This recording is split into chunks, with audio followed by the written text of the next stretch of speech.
একটা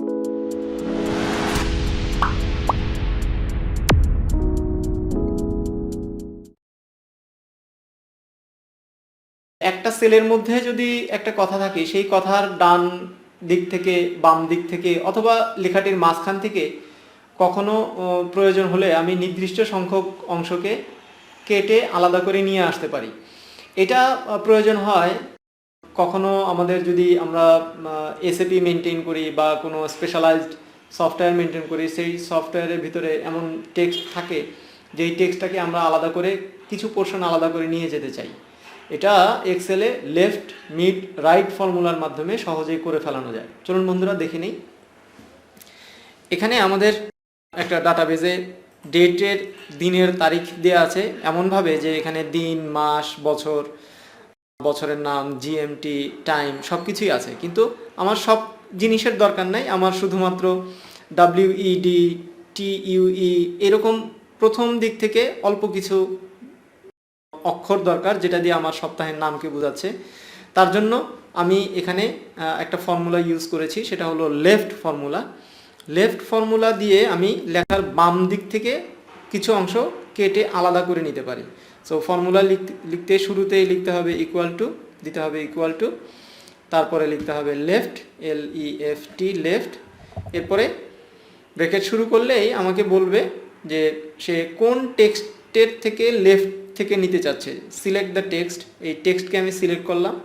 এরপরে সে চাচ্ছে নাম্বার অফ ক্যারেক্টার, কত ঘরকে আমি কেটে নিতে চাই। যেহেতু WED 3টা ডিজিট আমি নিতে যাচ্ছি, এই জন্য দিলাম হলো 3। ব্র্যাকেট ক্লোজ করে এন্টার দিলাম। আমার কাঙ্ক্ষিত রেজাল্ট আমি পেয়ে গিয়েছি। এটা হলো লেফট ফর্মুলা, বাম দিক থেকে। সো আমি যদি এই টেক্সটের ডান দিক থেকে 2016কে আলাদা করে নিতে চাই, তাহলে আমাকে রাইট ফর্মুলা লিখতে হবে equal to RIGHT right, bracket শুরু। এগেইন সে যাচ্ছে টেক্সট, এই টেক্সটকে সিলেক্ট করে দিলাম। এরপরে নাম্বার অফ ক্যারেক্টার, কত ডিজিট, ডান দিক থেকে কত ডিজিট নিতে যাচ্ছি। সো এখানে 2016 মানে হলো 4 ডিজিট, এই জন্য 4 দিলাম। Bracket close, enter. এরপরে এই 2016কে আমি ফর্মুলাটাকে ড্র্যাগ করে দিলাম, আমি সব ঘরে আমার রেজাল্ট পেয়ে গেলাম। এরপরে মাঝখানের ঘরে আমি চাচ্ছি মাসের নামকে নিয়ে আসতে। এই টেক্সট থেকে মাসের নামটা আমি এখানে থেকে নিয়ে আসব।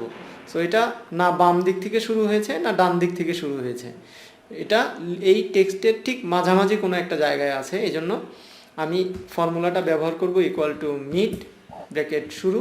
সে প্রথমে চায় আমার টেক্সট কোনটা, আমি এই টেক্সটকে সিলেক্ট করে দিলাম, কমা, তারপরে চাচ্ছে স্টার্ট নাম্বার, আমি কত নাম্বার টেক্সট থেকে শুরু করব। সো শুরুর নাম্বারটা কত। সো বাম দিক থেকে আমাকে গুনে আসতে হবে 1 2 3 স্পেস 4, এটা হলো আমার M 5 নাম্বারে আছে, 5 লিখে দিলাম, কমা। এরপরে 5 নাম্বার থেকে শুরু করে আমি কয়টা ডিজিট নিব, আমি নেব হলো MAR মানে 3 ডিজিট। 3 লিখে ব্র্যাকেট ক্লোজ করে এন্টার দিলাম। আমি মাসের নাম পেয়ে গেলাম, সেটাকে আমি আবার ড্র্যাগ করে দিলাম এবং পুরোটাকে কপি করে আমি ভ্যালু পেস্ট করে দিলাম। আমি আমার কাঙ্ক্ষিত রেজাল্ট পেয়ে গেলাম। সো কোনো একটা টেক্সট থেকে আপনি যখন নির্দিষ্ট সংখ্যক অংশকে বাম দিক থেকে, ডান দিক থেকে বা মাঝখান থেকে আলাদা করে নিয়ে যেতে চাবেন, তখন আপনি লেফট মিড রাইট ফর্মুলার মাধ্যমে ইউজ করতে পারবেন।